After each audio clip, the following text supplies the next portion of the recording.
मेरे भाई, India post GDS updates में आपका स्वागत करता हूं। मेरे भाई, आज के इस वीडियोस में जानेंगे कि एक पीए, ऑलरेडी आप जानते हो कि जीडीएस से पीए बनने में आपको मिनिमम 5 साल या अब तो देखो 8 सालों का अंतर हो जाता है, क्योंकि आप 2022 के बाद अगर आप साथियों ज्वाइनिंग किए होगे तो जीडीएस से पीए का सफ़र आपके लिए 8 ईयर्स का हो जा रहा है। ठीक है, ये नया सर्कुलर जारी हुआ था जो 2022 से पहले वाले जो भी जीडीएस हैं उनके लिए 5 साल के अंदर आप मतलब प्रमोशंस ले सकते हो 5 सालों में।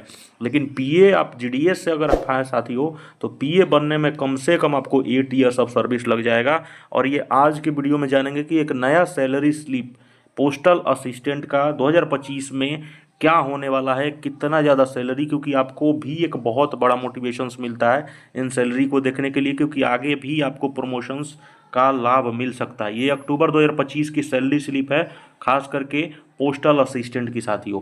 तो यहाँ पर देख सकते हो इनके नेम, एम्प्लॉय आईडी और डिजिग्नेशंस देख सकते हो, क्लियरली दिखा रहा है कि ये पोस्टल असिस्टेंट भाई साहब है। इन्होंने देख सकते हो 2020 में ज्वाइन किया था, 10 अगस्त 2020, यानी कि कहीं ना कहीं इनको 5 साल हो चुके हैं, यानी कि देख सकते हो 5 बार इंक्रीमेंट लग चुका है। इंडेक्स में देख सकते हो साथियों, इंडेक्स मतलब 5, यानी कि 5 ईयर्स, 5 साल हो चुके हैं इनको एज ए पीए में वर्क करते हुए, यानी कि 5 बार इंक्रीमेंट लगे हुए इनके सैलरी में। और देखो पीए भी जॉब जो है ना साथियों, ये भी एक लेवल 4 की ही जॉब होती है। आप देख सकते हो 25,500 इनका जो मतलब बेसिक होता है साथियों। ठीक है, ये 25,500 इनका बेसिक सैलरी होता है। अब आप जैसे जैसे साल, जितने साल काम करोगे आपके सैलरी के बेसिक में इंक्रीमेंट लगते जाता है।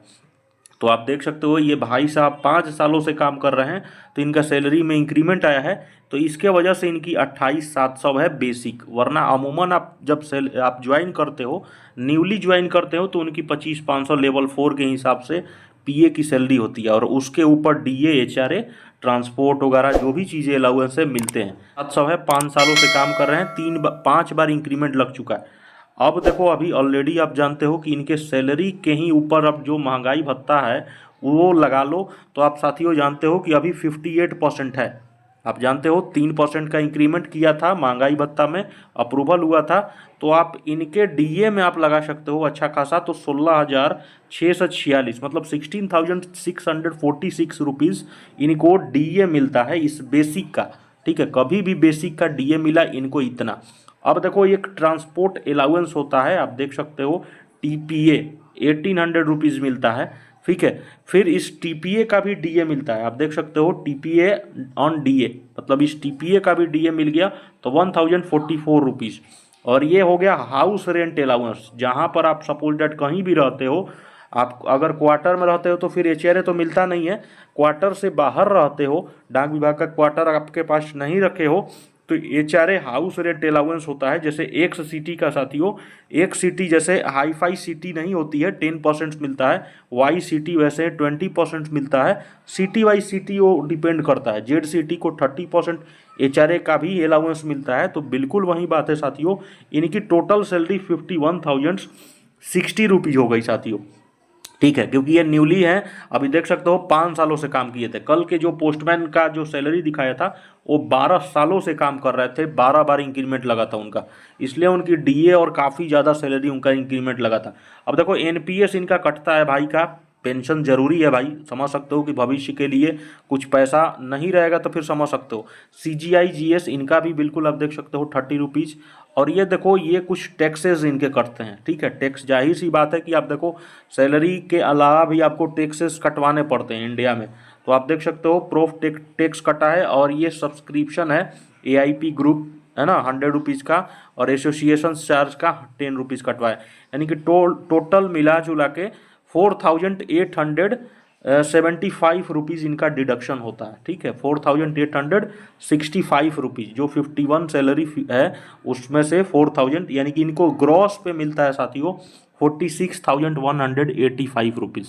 क्योंकि ये 20 से हैं तो इनकी सैलरी, जितने बहुत सारे लोग होंगे जो सोचते होंगे पीए की सैलरी मतलब सर आज तक हमें नहीं पता है, ये आप देख सकते हो आपके सामने है जो 5 सालों से पीए में है, और इनकी सैलरी मतलब ग्रॉस पे बन जाती है 46,000।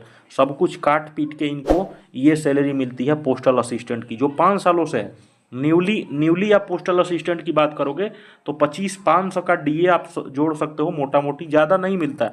तो न्यूली जीडीएस आप मान सकते हो कि उनकी 42 से 43 हज़ार के आसपास मिलता है न्यूली जीडीएस को।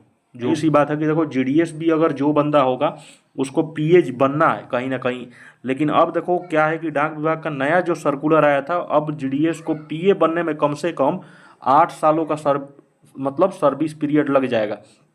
3 साल लग जाता है एमटीएस में, 2 साल आपको लग जाएगा पोस्टमैन, और फिर से 3 साल आपको मिनिमम पीए बनने के लिए, पोस्टमैन से पीए बनने के लिए कम से कम आपको मतलब पीए 3 साल। यहाँ से आप क्लियर समझ सकते हो कि 8 ईयर्स का सफ़र है साथियों।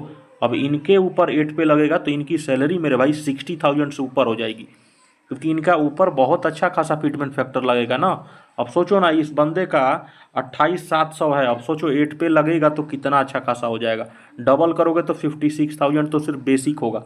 मानता हूँ डीए 0 हो जाएगा, लेकिन ये सारे अलाउंस तो मिलेंगे ना, यानी कि 60 प्लस सैलरी हो जाएगी एक पीए की सैलरी साथियों। तो आई होप आप लोग समझ चुके हो कि चैनल को सब्सक्राइब करके शेयर करना, अपना ख्याल रखो मेरे भाई।